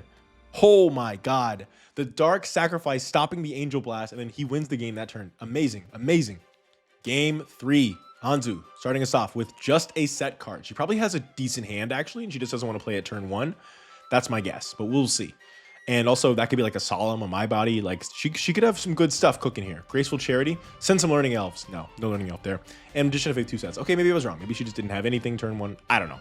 Anyways, Magician of Faith gets that Graceful Charity back. She's just going through the deck. See, oh, she's got the Magician of Faiths to get all of her spell cards back, the Learning Elves, the Nova Summon. I just, her deck is just really good. Oh my God. Now she discards 2 Learning Elves and draws 2. Shine Palace on the Mahavilo. Shine Palace on the Mahavilo. The double equip means that she might have some protection against anything, because that's a really all-in play. But she has so many cards. I mean, at this point, might as well. Show me a Fairy Meteor Crush Anzu. Show me one. Take this game. Take this game from Bakura right now. Not quite. Doesn't float with Giant Churn because he doesn't want that smoke. Doesn't want to take that life point damage. I can understand that. I can definitely understand that, because God, that would be a lot of life point damage. Night Assailant. My body is a shield in the middle of the damage step again, because Konami is full of freaks and weirdos, and they're allowing it. You know, back in my day, we didn't let us have this. My body is a shield garbage. The damage step was for counter traps and for, you know, I don't know, guys. I don't know. Northern Lion started doing a Trump impression like a year ago, and ever since I saw that like one time, I was like, guys, I can do a Trump impression too. Can't. Skull Layer. Oh, Solemn Judgment is huge here. So interesting. I think that if you activate Skull Layer and don't use its effect immediately, and then once it resolves, then use its effect, you could have saved yourself from banishing those monsters without... Actually, does it matter? Do you just lose? No. Okay, yeah. God, that Solemn Judgment is so good there. Anzu's deck is so strong. It's actually maybe even a little stronger than I thought, because this is like, she's playing so well against Bakura here. Escape from the Dark Dimension to grab Wall of Illusion and hopefully just protect... Wait, don't you do that in... Oh, I get it. I was like, why wouldn't you do that after the monster was destroyed? But the reason is because Doomsday Horror would have put Wall of Illusion back in the graveyard, and then he wouldn't have been able to do that at it anyway. So, okay. Wow, Anzu, was that a 2-0? Did Anzu just... No. That was game 3. That was game 3. Great games there with Anzu and Yami Bakura. And now we have our top 4 of the winner. Look at this. Wow. I did not know if I think that these other 3, I had a decent impression that they would be in top 4 here. But Anzu being with the big dogs in top 4 of the winners bracket is so cool. I think the Yami Bakura was probably like a slightly more appropriate pick, like you know, just a classic Pegasus, Kaiba, Bakura, Yugi. Okay, we get it. But Anzu is in there, man. She's doing it. Hell yeah. I love that for her. That's so cool. Well, next up we have, of course, Yami Pegasus versus Seto Kaiba. This is an anime duel. This is very much like the show. If Yami Yugi beats Anzu and Pegasus beats Kaiba, then it will be exactly like the show, because Pegasus will be beating Kaiba and then going on to face Yugi. But it's really anybody's game here. I think that these decks are all so strong. All 4 of these. I mean, we've seen some insanely cool plays from all 4 of these duelists so far. We got the Cybersteins from Kaiba, the GOAT format plays like the Tsukuyomis, the Thousand Eyes Restrict. We haven't even seen a lot of what Pegasus deck can really do, I think, and I really want to see more of that. But even stuff like Jig and Bakudan, right? Like, there's so much cool stuff. Yami Yugi's deck, just the insane advantage plays. Monster Reborn, not Monster Reborn, Monster Recovery, I think is what it's called, yeah. The Millennium Puzzle, of course. Just a lot of cool stuff in that deck. And then Anzu with her what is it that I know I'm doing a lot of MBT bits here. What is the one like it's Endless Conga Line of Assholes. That is actually Anzu's deck. Endless Conga Line of Assholes. Like, just you could destroy something. Okay, I got another one. Oh, okay, I got another one. Okay, well, that's really cool that you destroyed my Shining Angel. Yeah, I've got another one. Just constantly coming out, churning out monsters, and then waiting for that big play, doing it all at once. I love these decks, man. I'm having so much fun. This is my dream. This is what I wanted. I'm so happy. We're having a great time. This is a great tournament. This is it. The pros, man. The big leagues. All right. I'm gonna breathe. I might be doing the next part of this on a different day, because I'm also exhausted, a little bit delirious, but I might just take a break and come back. We'll see. All right, and we're back with Yami Pegasus versus Seto Kaiba. Looks like he did not shuffle a hand back into the deck. We started out with a Pot of Greed, going into a Manju for Relinquished, of course, and setting a face-down card. What do you got, Kaiba? Lajin, the Mystical Genie of the Lamp, getting in on the Manju, boosted by the Field Spell, because Kaiba does have some fiends. Ooh, MST hits Crush card. That's tough. Although Crush Card isn't as good against Pegasus, given that his boss monsters are relatively weak in attack points. So coming out with the Relinquish, being able to search with Witch after summoning it first is a very smart play. And then getting in with Relinquish. What did he search there? I kind of missed that. He searched Tsukuyomi. Interesting. Okay. Wall of Illusion getting in on... Oh, Heavy Storm to stop... Okay, that was a smart play to stop Relinquish. Unfortunately, it did require a Heavy Storm, but that's okay. Jungler... Oh, no. Jungler, Ghoul Illusionist, plus Relinquish coming back with Monster Reborn, allowing him to swallow up the Wall of Illusion, avoiding its negative downside of attacking it, and then attacking Metamorphosis into Thousand Eyes Restrict. There it is. We've been waiting for a Metamorphosis to drop. Pegasus does have one copy of this. Again, I really wanted to kind of represent GOAT format as best. Why Premature Burial? Isn't that a Cyber Jar face down? What are we doing? Why did he... Oh... Wait a minute. Yo, that was 5-head by Kaiba. That was 5-head by Kaiba, okay? That was extremely 5-head. I don't know if you caught that, okay? So he had a Cyber Jar. Obviously, Thousand Eyes Restrict can up that big boy real good, swallow him down, okay? So he prematures the Wall of Illusion as bait, hoping that Thousand Eyes Restrict will not want to attack into Wall of Illusion and then will attack into Cyber Jar. Or if he does, well, I guess he wouldn't. If he swallowed up Cyber Jar instead of Wall of Illusion, then I guess he would have just been screwed. But he was hoping that he would swallow up the Wall of Illusion. It was basically a last-ditch effort play because Kaiba had no other plays. But Pegasus is at full combo here. Tsukuyomi plus Thousand Eyes Restrict, again, is a very, very hard thing to out.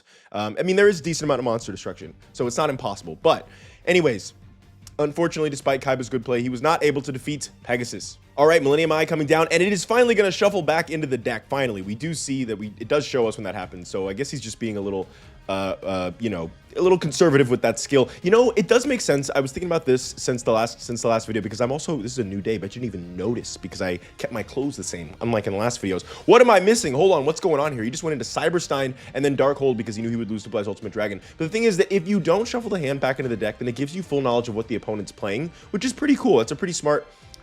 So really, I think that it's only worth it to shuffle it back into the deck if the hand is really, really good. Because, you know, playing with full knowledge versus playing with no knowledge, I would definitely prefer to be playing with full knowledge. By the way, Gorgon's Eye anime here. I know that we saw Gorgon's Eye in an early version of Chemo's deck, the regular version, which is a garbage card. This card is quite cool, and it is specifically here because of Thousand Eyes Restrict. So Thousand Eyes Restrict, the main downside, of course, is that your other monsters can't attack. So while Tsukuyomi is one way to get around that, the other way is Gorgon's Eye. This one ensures that you are still doing a little bit of damage. First of all, defense mode monsters can't change their defense position. All their monsters must be summoned face up, which makes sure that you get to keep their attack points if you swallow them while they're face down. Well, you can't swallow them while they're face down, so you keep their attack points. And then you do burn damage after you destroy a monster, ensuring that even if you can only attack with Thousand Eyes Restrict, you can still start putting a clock on your opponent. And you can still be actually getting attack points. So this card is pretty cool. And in early Yu-Gi-Oh, it seems like it could be quite... Oh my god, Monster Reborn into Cyberstein. Megamorph! He's got the full combo! Blue Eyes Ultimate Dragon's attacking directly. Oh my god, what a game. What a... Wait. I feel like we missed that because I was talking. Hold on, can we rewatch that one? It was only 3 turns. Okay, I'm focused on the wrong thing. Let's run that back one more time. I do want to kind of see that again. Okay, so Millennium Eye... sending everything back in the deck, probably because he drew Crush Card full combo with Wall of Illusion there, so he didn't want to have to deal with that. Makes sense. Okay, so he sets the Mystic Tomato. Pegasus attacks into Mystic Tomato, and then he goes straight into Cyberstein. Pegasus knows that he has nothing to deal with Blaze Ultimate Dragon, so he just Dark Holes here and sets a card. And then Monster or he had the MST too. He had everything. He had complete full Blue Eyes Ultimate Dragon Cyberstein combo. Get rid of the opponent's back row, Cyberstein, even the Monster Reborn to revive the destroyed Cyberstein, and then Megamorph with Blaze Ultimate Dragon to take the duel. That's amazing. That is Kaiba's deck firing on all cylinders, of course. So now we see basically both players getting full combo in back-to-back games. Very quick games, but still quite exciting. All right, Millennium Eye, it is shuffling back into the deck again because he had Mystic Tomato and Crush Card, probably. Mystic Tomato, of course, enables a Cyberstein play. Also enables the Crush Card. So yeah, Lajin getting in on the Mystic Tomato floating into Thousand Eyes Idol. That means there's probably a Metamorphosis or a Poly here. Which one is it? It's the Metamorphosis. He gets it twice against Kaiba after we haven't seen it all tournament yet, and that is very powerful. Swallowing up the Lajin and attacking directly, setting a face down monster as well. Okay, Kaiser's Seahorse coming down is interesting. What is the play here? Oh man. Tsukuyomi, okay, enemy controller, up, left, down, right, A. That is the destroy effect. So very, very smart play there. I I don't know why. So I guess he was just waiting for Thousand Eyes Trick to attack. Oh, and then he comes into the Blue Eyes White Dragon, the Arthur Hawkins copy of the card. We still haven't seen Pegasus's copy of Blue Eyes. Well, we did once, but I wasn't able to point it out when he polyed into Blue Eyes Ultimate earlier. Jigen Bakudan coming down. Oh man, that's tough. But yeah, against that Thousand Eyes Restrict, he basically, as soon as he saw that Pegasus had Tsukiyomi, he had to go ahead and pop the enemy controller there. Oh no, Jigen Bakudan goes off. He has nothing to stop it. Oh my god. Rogue Doll coming in with 1800. Sakuretsu armor because he's so low on life points here. And Pegasus does have some burn. I remember some burn in there besides Jigen Bakudan. I can't remember what it was. MSC hitting the Gorgon's Eye, going into La Jin and attacking directly. And Magic Cylinder. That's what it was. I knew that he had some burn. That's right. Magic Cylinder. You do always have to play around that. But of course, that didn't make a difference because La Jin was not playing around Magic Cylinder anyway, boosted by the field spell. So Yami Pegasus is going to take a very quick 3 games against Kaiba. I won't say that it was an easy 3 games, or easy 2 games, but that he won. But he did take them relatively quickly nonetheless. Next up, we have Yugi versus Anzu. So this one is really interesting, right? Because if you remember from the first 2 episodes of Zero Chronicles, if you've been following, one of Anzu's major goals in Season 0 was trying to catch up to Yugi. And so while Anzu has gotten a lot stronger, Yugi has also gotten a lot stronger. So this will be very interesting. Anzu really wants this. I think that she's, obviously she's here for her friends. She's here because she wants to be able to help Yugi. But at the same time, when the opportunity does afford her to face him, this is maybe the most important duel for her in the tournament. I mean, not really. She does care more about her friends and, of course, Yugi's grandpa's being safe more than anything else. But in a way, for her, for herself, this is a really important game for her. And Anzu has been extremely strong so far. So it really is. I think that these decks, again, I did quite a bit of testing, before the tournament, and I think that Anzu has a good chance here. Okay, Shining Angel crashing into Manju and then going in directly with Shining Angel. Of course, every time a Senju or a Manju comes down, that thing gets crashed into. Okay, now we have Advanced Ritual Art coming down, sending 2 Neo the Magic Swordsman, summoning Gemini Elf. Okay, Shining Angel is going to float into Shining Angel, and then BLS is going to destroy the last Shining Angel in the deck, going into Learning Elf. Okay, I think often if you're going into Learning Elf, it means you have another floater in your hand, or you have just some other play. Oh, yeah, that's a Nova Summoner face down, so yeah, that's true. Okay, another Gemini Elf coming in. Gemini Elf getting in on the Learning Elf, she gets an extra draw. Gemini Elf getting in on the Nova Summoner. Nova Summoner floating into a Nova Summoner, of course. BLS floating into, or attacking and floating into the last Nova Summoner in the deck. Anzu is completely out of floaters here. This is her very last floater in the deck, and we will see what she has. Graceful Charity, she's really trying to mine through to get those equip spells. Had to send 2 Skelangels to the graveyard, which is honestly kind of what you want to be sending with Graceful Charity if you can't send Learning Elves. Okay, Witch of the Black Forest attacking into Nova Summoner. She gets another draw for Learning Elf, and she has a Magician of Faith face down, which will allow her to get another Graceful Charity. She's mining so quickly through this deck and praying that she gets something to beat Yugi. Here's the other wrinkle. Yugi now has 3 counters on his Millennium puzzle, meaning that he will be able to do whatever he wants next turn, so should he choose. Okay. Mirror Force. My body as a shield. Okay. Mahavilo, the card that Yugi gave her, taking out Yugi's strongest monster. And 2 sets as well to back it up. Let's see. Okay, he does not do the Millennium puzzle play because, that's quite risky with 2 face downs, and especially against someone who I believe has Wabaku. I think that Wabaku is a very scary... Oh my god. Solemn Judgment to stop the Magic Cylinder. She is not out yet. She is not out yet. Oh my god. Spell Shattering Arrow takes the game. What a game. What a game. All right. All right, in game 2 here, we have a face-down Skelangel and a face-down card. So Yugi's deck definitely has... Spell Shattering Arrow is a really cool tech that I really liked in his deck. Of course, it is based on Living Arrow, which is a card that he does play in Duelist Kingdom. And the thing about it is, it's not MST. MST is a little better, but in this tournament specifically, once I started teching in Spell Shattering Arrow, I realized just how interesting and just how many... decks that it kind of has really interesting interactions with. One of them is Anzu's. Another one of them is Pegasus. If you think about Relinquished and Thousand Eyes Restrict, swallowing up, monsters, Spell Shattering Arrow beats that. And so it is, I would say, just, obviously generally worse than MST, but I just thought it was way too interesting, especially as a card that he actually played, to not include in the tournament today. So anyways, Learning Elf getting it on Neo, Nova Summoner getting it on Witch, and Yugi's going to search Summon Skull, of course, the Daemon Shogun, and setting a face-down monster. Okay, Anzu cannot push her advantage anymore, and it's Apprentice Magician. You're always a little bit scared when you go into those Apprentice Magicians. Yugi can float. Oh, she doesn't attack here. Again, you really do want to be able to destroy that last monster during the battle phase, that they can't flip an Old Vindictive or a Magician of Faith and then tribute it off. Okay, a Fairy Meteor Crush coming in on Maha. Oh, interesting. Okay, so she didn't have another equip spell. She's just kind of pushing her advantage, which is a little bit scary because of Dark Hole and Mirror Force. She must have protection. She must have My Body. She must have Solemn Judgment. And there is one more card as well that I didn't... My Body could stop Old Vindictive, but Solemn and the other one, I don't. There is one more card actually that I forgot that she also has that protects her monsters. Fusion Reserve, searching that Blackluster Soldier, Advanced Ritual Art coming down, Blackluster Soldier coming in, tributing Sangan for Summon Skull, searching Magician of Faith. Very strong play here. BLS getting in on Learning Elf. Learning Elf getting him a draw, and then Nova Summoner getting attacked to go into Shining Angel.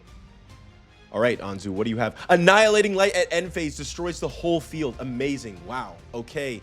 MST hitting the face down. Do we have a giant play here? Lucky Iron Axe. Okay, no, we don't. But still, hitting the Mirror Force was huge there. Mahavilo is pretty strong, and a set card as well. Anzu has a lot of great spell and trap support. Dark Hole. Ah, wow. Okay, both of them wipe each other's field. Okay, and then she sets Magician of Faith. And Yugi's going to summon Manju again. This time it's the 1400 vanilla because he's already gone through the one copy of BLS and one copy of ARA that's in his deck. And Magician of Faith grabs Graceful Charity. She wants to mine back through that deck to get some more combo pieces. Nova Summoner, oh, does not crash here. Interesting. What the heck? Wait, is she out of floaters? Why didn't she crash there? That's confusing. There must have been a reason.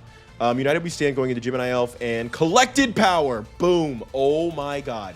That is also a card. Angel Blast. That's the one. That's the other card that protects our monsters. I forgot to mention before. So if you remember from Season 0, Collected Power is also a gift from Yugi. I didn't, I totally kind of forgotten about that, and I was rewatching some of the earlier episodes as I was editing them, because I still haven't actually uploaded any videos yet. I want to kind of get ahead of the upload schedule. So I was rewatching them, and I realized, oh yeah, Collected Power, because that's a card that Yugi plays in Battle City. I wanted to make that a gift that he gave her. And you know, it's just so cool that that ended up being a way that she was able to help potentially defeat him right now. Now, Solemn Judgment on the Mage Power is huge here. That could be the game. That could be the game. Any monster takes it at this point. Lucky Iron Axe. Soul Taker. That's enough. That's enough. That Collected Power was... Oh, no, not quite, but then Magician of Faith. Okay. Wow. Wow. Amazing, amazing, amazing. Collected Power was the key card there. And again, just a gift from Yugi. Just, it really is showing off their friendship here. Wait a minute. It's showing off their friendship. Okay, whoa. The card that she used Collected Power on is the card that she gave him. So he used United We Stand, the gift from her, and then she used Collected Power on the United We Stand, which is the gift from him. Wow. And also Mahavilo, of course, is the other gift from him. But wow, this is really like a duel that like encapsulates their bond. It's very cool. Obviously Anzu is very, very friendshipy, and it's kind of become a joke in the Yu-Gi-Oh community, and it is, you know, I understand it's quite funny, but I also kind of, it was tough. I wanted to like try as much as I can to kind of treat that with a little bit more serious and a little bit more seriousness and a little bit more weight. Just kind of like to get to the truth of like who this person is a little bit. And I feel like I was really tough. I didn't want to cross the line into being too cheesy. Spell Shattering Arrow there is crushing from Yugi. I didn't want to cross the line of being too cheesy, you know, and I think that some of this stuff was a little cheesy maybe. So I don't know. I'd be interested in hearing people's feedback on that. But the thing is that I kind of leaned into it a little bit. Like I wanted it to be maybe a little cheesy because Anzu is cheesy, and that's kind of what I wanted to kind of represent there. Is like, yeah, she's like really into friendship, like more than anyone else. And you know, when you're exploring the truth of that, it might get a little bit cheesy. I tried my best to make it specific, but you know, I wanted to really ride that very thin line between like the right amount of cheesy versus like it's too much, I'm throwing up, you know. So I don't know, we'll see. I'd be interested to hear people's thoughts on that. Anyways, back to the duel. She Soul Takers the Summon Skull, Nova Summoner floating into Shining Angel. Anzu is very far behind here, and one Magic Cylinder at this point does take it because Yugi does of course run that card, and so she's just praying that he does not see that, because if he does, he's in trouble. Looks like a Magician of Faith set there face down. Neo the Magic Swordsman, Sangan getting on the Shining Angel, Shining Angel floating into Shining Angel, Neo the Magic Swordsman getting on Shining Angel, Shining Angel floating into Nova Summoner, and Neo the Magic Swordsman hitting the Magician of Faith, grabbing the Shine Palace back. Okay, interesting. A Mahavilo here is really great. It's what you want to see. Okay, no, she doesn't have it. She's instead going to go ahead. It's like, you don't love to do this if you're Anzu, right? You ideally want to save those equip spells for Mahavilo, but when you really can't, sometimes you just got to go in with the Nova Summoners. United We Stand. Does she have Collected Power again? She does not, but she does have Wabaku, which is quite good as well. Oh, now that Wabaku, hold on.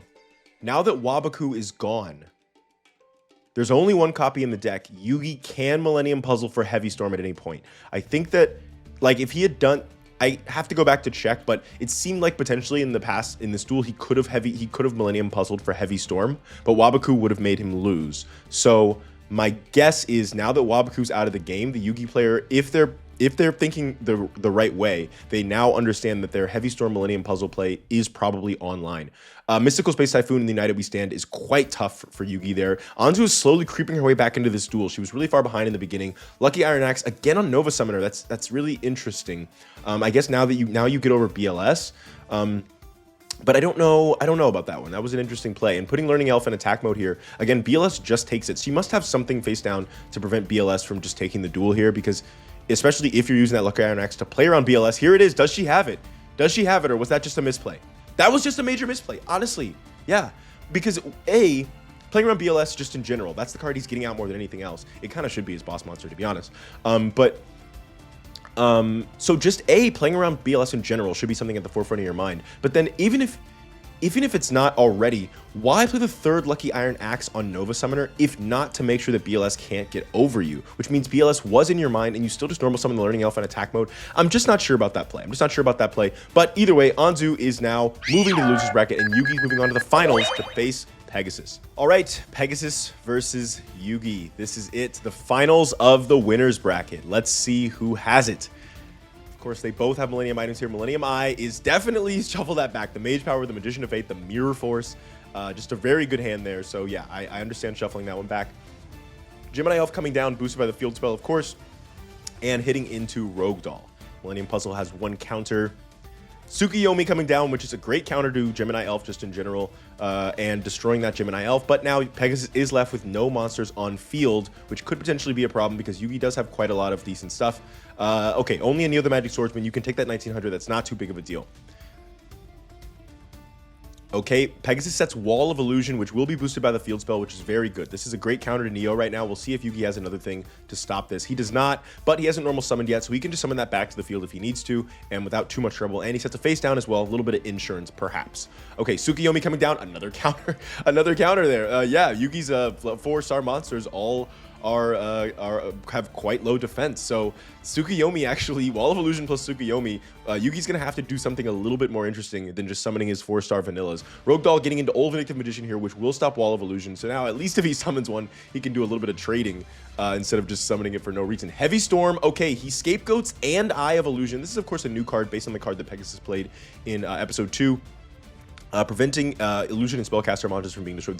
Polymerization, Gaia the Dragon Champion coming down, hitting Rogue Doll for 1000 damage, but of course Eye of Illusion did protect it, and then setting 2 cards face down. Now Power of Dark being off the field could be a little bit bad for Yugi depending on how things go, because most of Yugi's deck at this point is getting boosted by that, but one thing that isn't is the Jongleur Eyes Illusionist in Pegasus's deck. So that could end up, if we end up back in like level 4 beats part of the duel, then that could end up mattering. I wonder if the Heavy Storm was just a way to just kind of get a little bit of advantage because he had 2 spell and traps, or if he was going for a bigger play that Scapegoat ended up stopping. And as you can see now, Scapegoat Metamorphosis, yeah, Pegasus does have the combo. Again, he only has 1 Scapegoat and 1 Metamorphosis, but he has other ways to make Metamorphosis live. And he also has other reasons to use Scapegoat, as we've seen here. It looks like that's a Witch of the Black Forest face down. They are mirroring each other with the Witches. And Pegasus has been stalling for quite a bit here. That Scapegoat earned him a lot of turns because Yugi couldn't push his advantage too much because most of the level 4 monsters in his deck have already gone. By the way, let's pause and count here. He has 1 Gemini Elf in hand, 1 Neo in grave, 1 Neo in grave, and 1 Gemini Elf in grave. 2 Neos in grave, 1 Gemini Elf in grave, which means that if he draws any more normal monsters, his BLS and Advanced Ritual Art are now completely offline and he can't play them because he only has 6 normal monsters in the deck and he needs 2 to play Advanced Ritual Art. So that could end up really mattering. Gaia the Dragon Champion attacking into the Witch of the Black Forest. Okay, Pegasus has been setting up plays for a long time, and he just searched Thousand Eyes Idol. There's got to be something that he's planning. He's got a full hand. Polymerization comes down. Thousand Eyes Restrict. There it is. Taking Gaia the Dragon Champion, and I believe that Tsukuyomi is still in hand. Spellbinding Circle during the damage step. Oh. No. No. No, you gotta play this during damage step here. What is he doing? Was that a misplay? If you play that during damage step, they crash. And Thousand Eyes Restrict is destroyed. if you play that at attack declaration, then Thousand Eyes Restrict stays on the field.